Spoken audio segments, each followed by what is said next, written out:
Welcome to the Grandpa Channel, where stories don't fade, they get recorded. I'm Steve Harris. My grandkids call me Gritters. This podcast is where grandpas and grandchildren pull up a chair, turn on a mic, and let her rip. Grandpa stories are chock full of wisdom, life lessons, and frankly, funny as hell. Your stories are the magic elixir to help your grandkids navigate Mr. Toad's wild ride, aka life. Let's Grandpa. This episode of the Grandpa Channel is brought to you by Hires Big H, home of wonderful hamburgers, French fries, onion rings, the magical and medicinal, so I say, root beer freeze. Head to Hires and treat yourself like the legend that you are. Now back to the channel. Hello, and welcome to the Grandpa Channel. We have a terrific guest scheduled here this afternoon. A friend of mine for, golly, I bet it's over 20, 25 years. Jack Peck, who kept my son from reform schools and juvenile halls and probably a life of crime. He was my son will outweigh dispute this, by the way, but was my son's football coach. And Jack is a great football coach, but even better, he is a builder of young men and viewed football as one of the very best ways to build character. And I am honored to have Jack here with me. And Jack, kind of give us a little bit of your bona fides for how many kids, how many grandkids, what's the age range of your... Okay, I have 5 kids. I had 4 boys in a row. My wife then told me that I would have to play center on the basketball team because she was going to have a 5th child. So when she got pregnant, she said, it's just going to be another boy. And you'll finally have your son. Well, as it turned out, that was my lovely daughter and a real gift. How many grandkids? Yeah. I have 17 of my own and 3 that came adopted to us. So I've got 20 total. That's a good output, I think. Now in today's world, that's not bad at all. No, it isn't. It's really a great group, very active group. We got football players and basketball players, and we have cheerleaders. It's hard to get that group together because of the number of activities. Most of them are here in the Salt Lake Valley, but we do have our daughter, Dang It, that lives up in Blackfoot, Idaho. The one that we really wanted to keep here. We had to let her marry a vet. They won't be. Your sons won't be watching this, so it's okay. Well, that's good. She's sweet and she's beautiful, and she's raising a great family of volleyball players. Boys and girls? 2 oldest daughters are playing college volleyball. And then she's got a son, Truman, that is a budding basketball and baseball player. And then my little Tweety bird, she's the light of our life and theirs. And her name is Aggie. They named her Aggie because they both went to Utah State. And then her husband finished up his doctorate degree at Washington State University, and they're Aggies as well. So one of the funnier things that happened with her was the first time that they took her to Logan, she saw Home of the Aggies. And everywhere she looked, there was Aggies. And she says to her mom, I think I'm famous here in Logan. That's what she said. How old is she? Because of her, she's 8 years old, and just it's some of the kids just have this personality that you just kind of go, where did they get this? They're constantly making me laugh and all that sort of thing. She doesn't. She's nobody's fool. That girl is like, she is on top of everything, and nothing escapes her notice. Now, tell me about your grandfather. You said that neither one of them you knew, or that he died when you were young. Is that my grandpa Owen, who was on my mother's side? I got to know him. He died of emphysema. He was a guy who smoked quite a bit and liked cigars. And unfortunately, he got on it for that. Yeah. My other grandfather died in an accident. He actually was a caretaker for the first chicken farm that the church purchased and produced chickens and eggs out of. And he fell backwards off of a tractor that he was working on and died.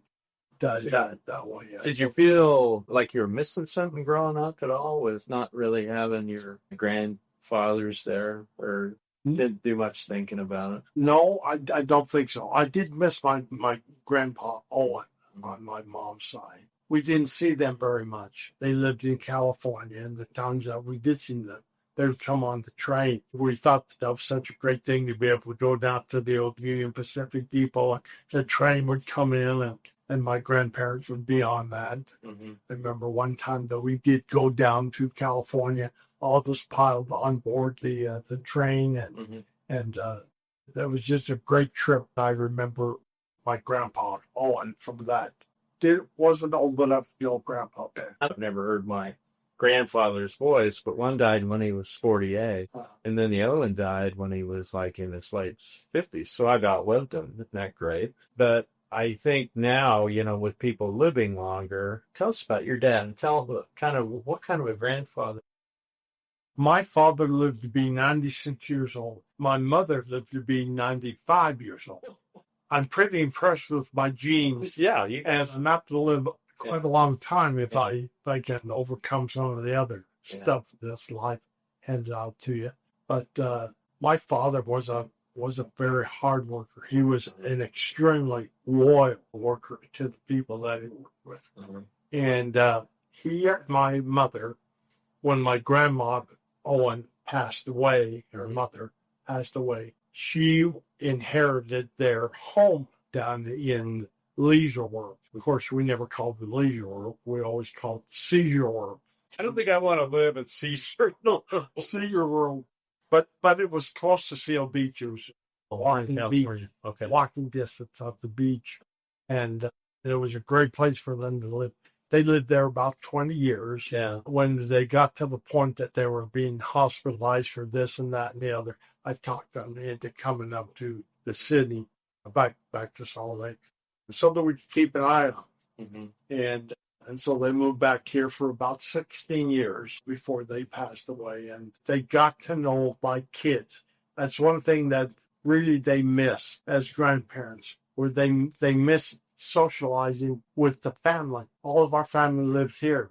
They were living in California. Were they ever tempted to move up, or was it only? They would come up during the summers sometimes, and they would live with my brother up in Camas. Mm-hmm. So that was a good situation for them, and they got to know my brother's children well, but they didn't get to know my. What were they like? What was he like as a grandpa to your kids? He was a kidder. He was one of the great kidders of all time, and he would tease the grandkids. All of my kids remember their grandpa as being a guy that was funny. He was a funny guy with them, and he would kid with them, and he'd tease them.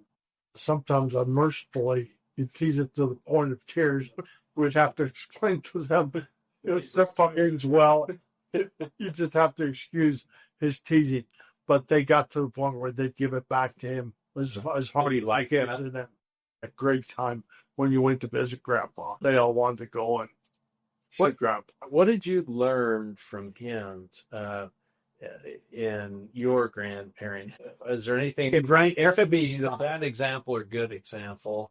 I would have to say that the example I got was a good one. My father was a strong member of the church and took it seriously. He was a person who excelled in integrity. He was a man that you would never question his integrity. You knew that if Jack Peck told you that that's the way it was, that was the way it was. And I think that has carried over into my own parenting, in that I've tried to teach my children the importance of integrity, the importance of first impressions being lasting impressions, and the importance of knowing who you are and being able to explain to others who you are and what you stand for, and just having the same kind of unquestioned integrity in everything that they did. So that was one thing I definitely have tried to teach my kids. And my kids have seen the hard work and the effort that I've put in. And they also know that the church means a lot to me, that my priesthood means a lot to me, the fact that I hold it. As a football coach, I never felt that I was coaching football. I always thought that I was building young men. I would second that and third that and that's why I loved having Winnie play with you. And you'd get after him because sometimes he needed to be gotten after. But I always knew that it came from love and that you were taking the long view with the boys that you were coaching. And as a dad, how can you not love that?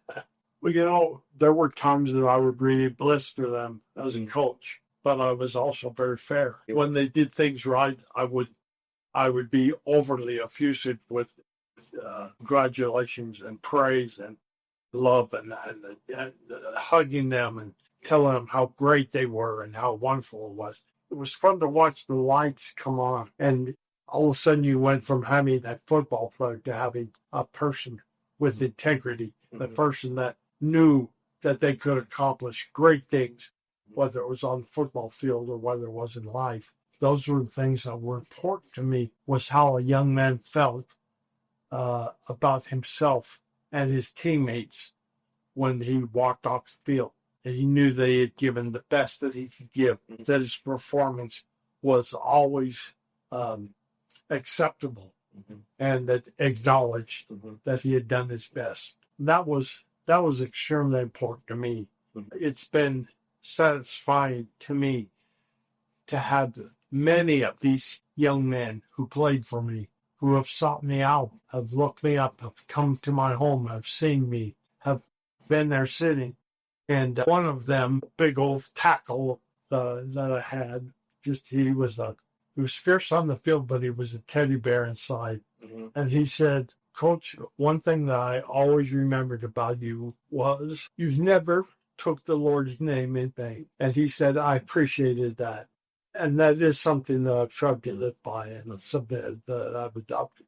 But it was interesting that he brought that up and that he noticed in my coaching style, although once in a while I would let some every words, purgatory derivative. There'd be I'd probably let that slip, but never do the Lord's name in vain. At games and in practices that I watched, I never thought you went over the other side. I always was, even if it was Winston, it's getting blistered. Oh, yeah. This would applaud that. It was important to me that they knew that they were successful. It was important to me that they knew that they were successful not just on the field, but I was grooming them for life. I was grooming them for meeting the hard and the difficult things that they might encounter in their lifetime, and trying to make sure that I instilled in them the will to win, the will to overcome those things, the will to fit into tough situations and be able to overcome personal weaknesses that they may have. I thought that it was very, very important that young men that I developed a great relationship with and came to me, and he admitted that he had smoked some marijuana. He wanted me to know about it. And he said, "I guess what I really need is somebody to make me feel that I'm still important." Really? So let's twist this a little bit. Coaching skills come from just coaching, or did it come from being a parent of these 4 boys and 1 girl? And then how do you use your football coach talents, or is it just grandpa talents?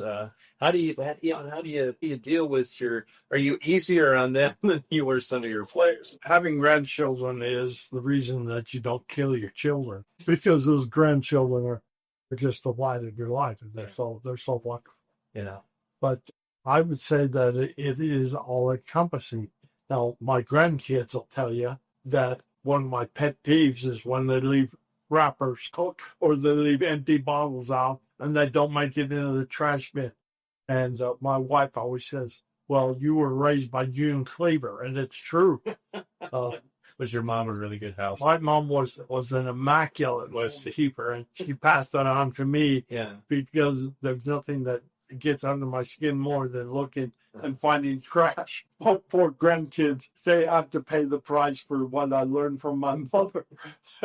So they Does your voice have to raise a little bit? Oh, yeah.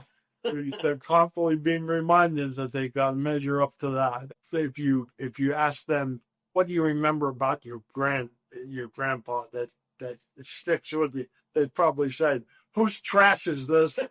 That's not a bad thing. What? If you're teaching personal responsibility. I think that is a personal trait that you ought to develop. I'm afraid that that's one thing that they'll remember, something of that nature. Tell me how you share your faith, which is so important to you. How do you do it consciously, or how do you share it with grandkids? Because I've noticed with my grandkids and with my kids that sometimes when I come on a little too strong, which I never do, of course, they just go click, and yeah, they tune me out. I get disrespected, as professional athletes would say these days. I think so, and I've had those occasions and things where I've tried to remind them that they're not quite measuring up to what not only their Heavenly Father would like, but what their dad expects of them. But the ways that I've seen my faith shared, family prayer was always an important thing to us. Not that we were perfect at by any means, but that was important to get the family together, kneel in prayer, and be able to express each one of our individual, express to Heavenly Father how they felt. I think another thing that my kids constantly saw was me reading the scriptures. They will remember that Grandpa had the scriptures out, and I would read from the scriptures. We kept a rhyming Bible that had stories of Jonah and the whale and Daniel and the lion's den and some of those things. And we kept in our bookcase glass ornaments that were like a lion and a whale. And we would relate those stories to those kids. And the kids, they grew up learning those things and hearing them. And us reading out of the rhyming Bible, these little stories that they became very familiar with. So I would think that if I could define how my style was as a grandpa was, it was by example and by request on their part as well as mine that we stop and that we read some of those things and that we develop interest in things that are sacred, things that are important more than just life itself, something that identifies deity and the importance of deity in their life. What if you had to name 2 or 3 things, or 5 or 10 or 20, that are your strengths as a grandpa? I know this goes, you're not a boastful, beating your chest sort of a person, but what do you think your strengths as a grandpa are? If I had to really pinpoint a strength, it was that Grandpa always showed up.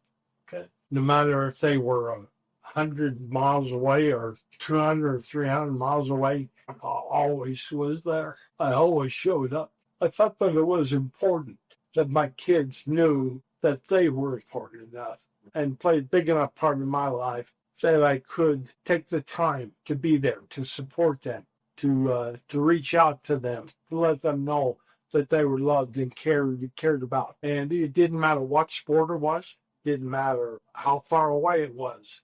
My wife would get on board a plane if we needed to, and we would fly back to New York. We went back to Cooperstown, and did they play some games? Did a wonderful tour back there, and went to the Hall of Fame and all of those things with those kids.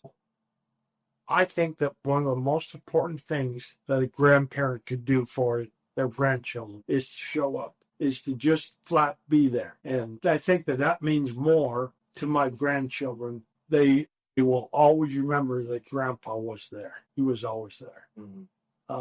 Some of the other traits.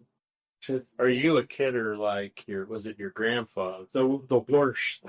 Absolutely. Would you needle with a little bit, or? I pull pacifiers out of mouths. I pull bottles away from little children. That's how tease them. I toss them up in the air and search them. I would say that I am probably the next generation of great teasers in our family, and my kids. I can't even read a story straight. Yeah. If I read the Green Eggs and Ham it's always blue eggs and pork sausage. It's always something Variation different. of a thing. And when the kids understand the story and you've read through them a few times, they always say, "That's not what it says, Grandpa." I would say, "Yeah, that's what." Oh well, okay, I got to change that, and I would go back and read the way it should be. But in the next paragraph, I'd be changing it again. I don't know this, but let me ask the question. You tell stories of your childhood, and especially like your college basketball career, high school basketball career. Do you use stories much with your kids? I don't talk about my sports much. I'm much more interested. There were times that I did, and as things come out, like if they're going through some of my photos and they see my photo from Utah State University on the basketball team, oh, they're your grandpa. And so I'll talk about that, how I was recruited by the Bell Edwards and how Ron McBride tried to get me to come up to the University of Utah. So I talked to him about that. So let me ask you this. So you got these wonderful strengths as a grandpa. I want you to admit to a kryptonite or two, something that, trash was one of them. Is there anything else that kind of jumps out at you? Yeah. I would say that I have a tendency to be judgmental very quickly. Instead of letting it play out and letting it be what it is, I have a tendency to jump on it and make a judgment call immediately. I remember an incident where my son, Ryan, my oldest boy, took a washer, copper washer, parted it so that he could get it to where it would part and fit on the end of the ear. And so he put it in and it looked like he had an ear in his ear. And all of the family had gotten together. They said, "We're going to play this prank on Dad." And so all of them were together. When I came in, I said, "What's going on? What's the matter?" Because I knew something was up. And my wife says, "Go ahead and show your dad what you got. Go ahead and show him." And so Ryan took his hand away, and there was that copper or that brass ring in his ear. And I said, "That better not be what it is, because I will take a pair of pliers and yank that out right now." So family just exploded with laughter as they took that copper ring apart and just showed me what it was. They got the biggest kick out of that. They put one over on Dad. It's not easy for my kids and my grandkids to put one over on. Yeah, I'm not the sharpest knife in the drawer. Well, I'm not sure I'm in quicker, but boy, they got me on that one for sure. They still remember that. I'm reminded, I'm a big Winston Churchill fan. In fact, I named Winnie after Winston Churchill.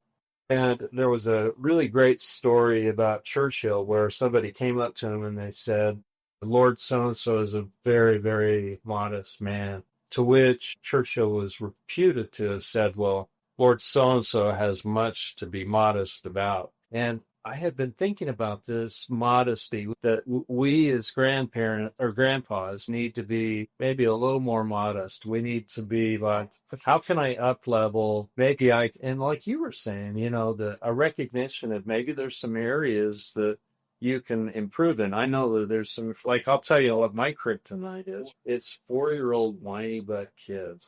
And that sends me to behind you on the phone. Yeah. Sometimes they're my grandkids, and I love them to death. But I have to tell you one Churchill story. You're one Churchill fan. He had a woman who was in the House of Commons, and she stood and she said, after a discussion that they had, "If I was your wife, I would put poison in your tea." And Winston Churchill said, "If I was your husband, I would drink it."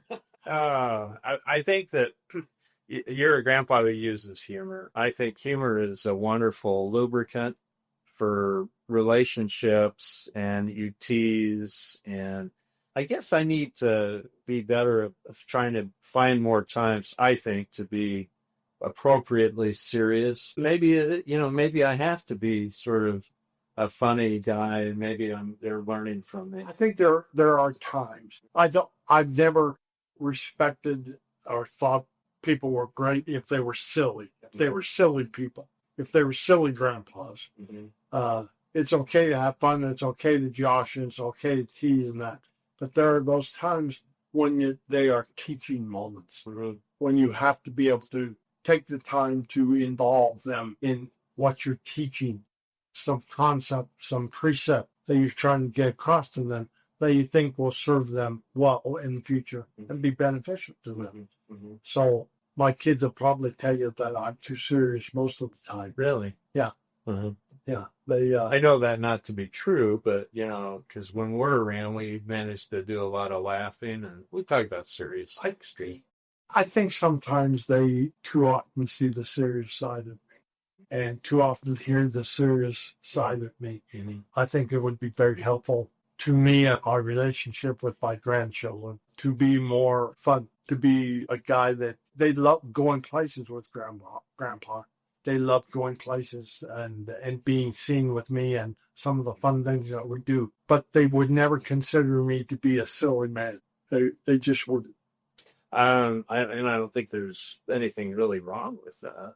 No. So here's my last question for you. Yeah. And gather up all of the wisdom that you've had as being a dad and being a grandpa of a large breed. What advice would you have for husbands and fathers who are getting into that realm where they're having kids that'll get married and have kids? What advice would you give them? Grandfatherly advice would you give them, Jack? I would say that the best advice that I can give them is to be honest, with themselves, to be honest with other people, to be the kind of person that can be trusted. I think that trust is one of the greatest attributes that people can have, is to be trusted. I think the other thing that goes along with that is to be generous with your praise, with thank yous. Too often now, I see with the youth a reluctance to say thank you, just simply thank you for that. Thank you for doing these things. Thank you for coming. I have some of my grandchildren that are very, very good at that. I have one son that took back all of the Christmas presents that we had given them and made the kids give us back everything that we had given them for Christmas because they did not say thank you. They acted like, oh, well, that's what Grandpa and Grandma gave us. That, and on to the next thing. They were so taken back by that they actually had their children turn back in their Christmas presents. And I thought that was a point that those kids never forgot. And those kids, of all of the kids, say thank you the most and express their thanks for your generosity. They never fail to recognize it. You bet. And I think that is an important personal trait, is to have the word thank you on your lips for everything that people are willing to contribute to you. I know this is going to come shocking to everybody, but I didn't come out of the womb particularly grateful or thankful.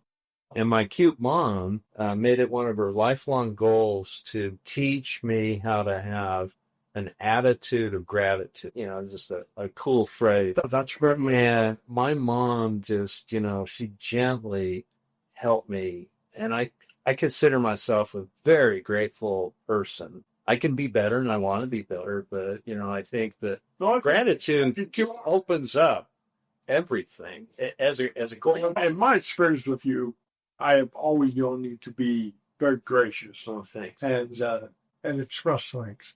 And I really have appreciated that. It's one of the things I think is your strong suit. I really do. That attitude of gratitude. I think you wear it well. Well, thank you. Well, I wanted to throw back again the absolute eternal gratitude I have for you. With Winston, who was one of my thoroughbred kids. So if you pulled back on him, he'd rear up, and you dialed in, and you knew his number, and you called it. Winston was one of the most trustworthy athletes that I ever coached. I saw him go through his coaching at another school that he went to at Brighton, and how he missed not only the sport, but he missed the opportunity to excel. And he really is a thoroughbred. He is one of the great young men that I've been ever able to coach. Well, you have such a wonderful, high and justifiably so high opinion of you, and I thank you for all of your efforts. This has been a wonderful discussion. It was as bad as you thought, right? Well, it's about it all, but that they're thinking as long as we had a good time. No, but it's been fun, Jack, to have you here. I hope I know that I've learned some very cool stuff from this that I'm going to be better at. But I love the idea of showing up and, the gratitude and, oh man, I just learned a lot of really neat things. This is why I love doing these interviews. Thank you. I've learned a lot myself. Oh, good. I thank you for the opportunity. Oh, my pleasure. Thank you very much. That was great. That's it for today's episode of the Grandpa Channel. Until next time, keep the mic hot, the memories fresh, and the jokes just slightly inappropriate. I'm out of here. I got to go take a nap.